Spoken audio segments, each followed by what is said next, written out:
Ruby और रमेश नाम का लड़का एक साथ किसी कॉलेज में पढ़ने के लिए जाया करता था। रूबी का घर रमेश के घर के बिल्कुल भी नजदीक था, इसलिए बचपन से ही बहुत का प्यारा दोस्त है था। रूबी को जब भी किसी चीज की जरूरत पड़ती थी तो वह रमेश से मांग लिया करती थी, और रमेश को जब भी किसी चीज की जरूरत पड़ती थी तो वह रूबी से मांग लिया करता था। ऐसे में धीरे धीरे उन दोनों में काफी ज्यादा गहरी दोस्ती हो गई थी। अब रूबी और रमेश जहाँ भी जाता दोनों एक साथ जाया करता था।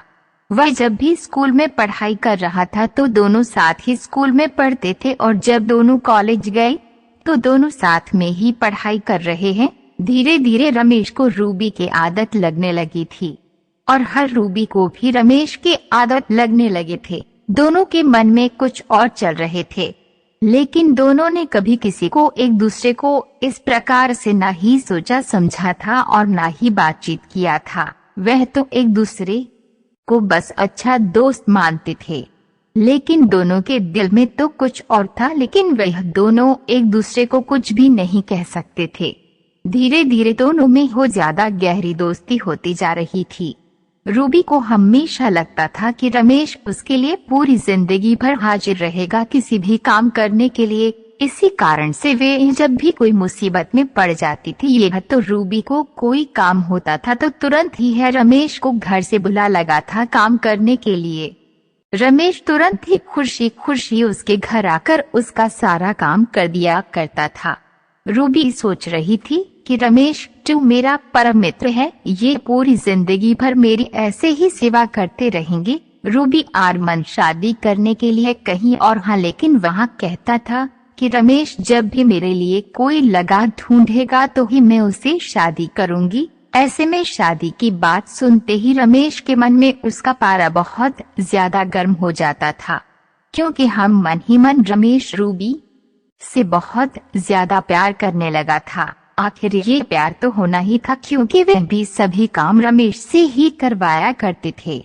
जब भी रमेश के घर में है उसके रूम में रहता था तो उसका कोई भी काम करने के लिए तैयार रहता था। इस प्रकार से कहीं बाहर रूबी का शरीर रमेश के शरीर से टच होकर भी रहा था। आखिरकार रमेश भी एक लड़का था, वह किसी लड़की का इस पर कैसे बर्दाश्त कर सकता था। रूबी जब मन करे तब रमेश को गले लगा लिया करते थे और उसे उसके साथ खेलने पर मजबूर कर दिया करता था। ऐसे में रमेश रूबी के सारे शरीर के सारे हिस्से को बेहतर तरीके से जानते थे, क्योंकि रूबी खेल खेल में ऐसे बहुत सारे जगहों पर रमेश को स्पर्श करने पर मजबूर कर देती थी।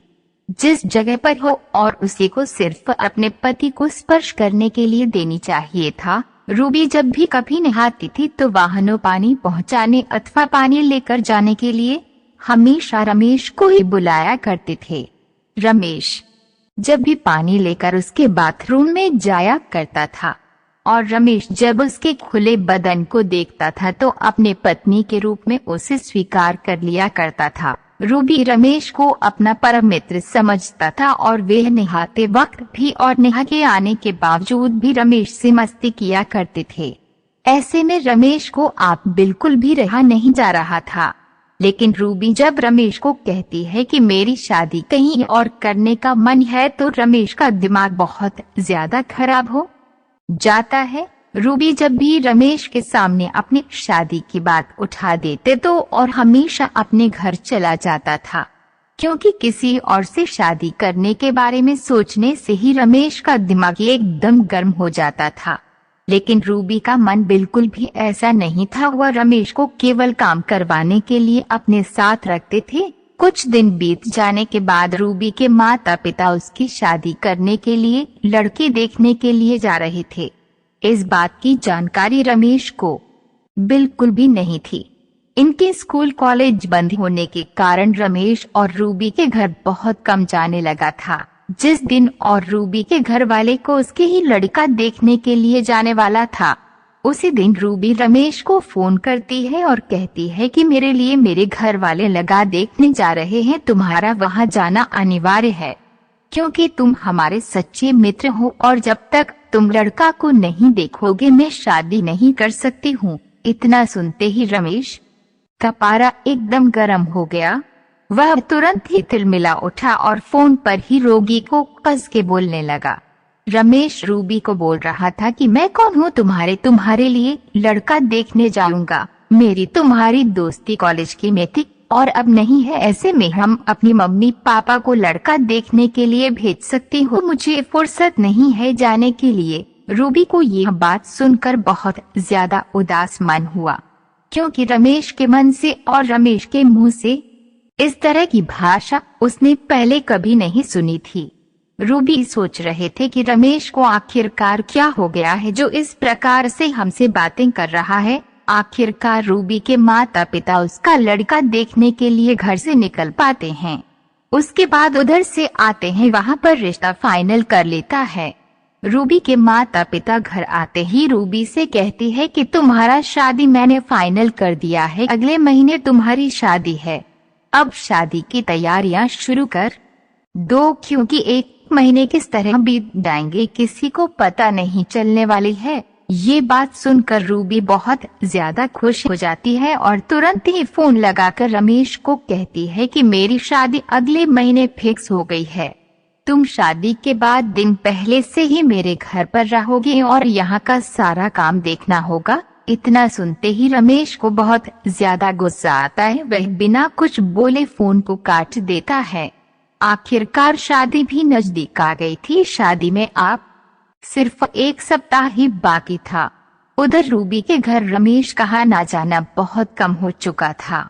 रमेश बिल्कुल भी रूबी के घर आने के लिए पसंद नहीं करता था। रूबी की शादी की चिंता से रमेश सारा दिन रात भर रोते रहता था और वह अपने मन में ही सोचता था कि कितना अच्छा होता रूबी मेरी पत्नी बन जाती, मैं तो उसे बहुत प्यार करता था।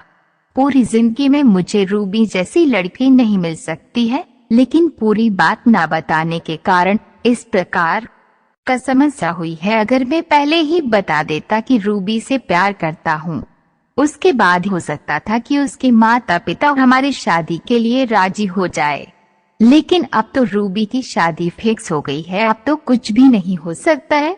मेरे कितना भी प्रयास करने पर रमेश उसकी शादी में जाने के लिए बिल्कुल भी तैयार नहीं था।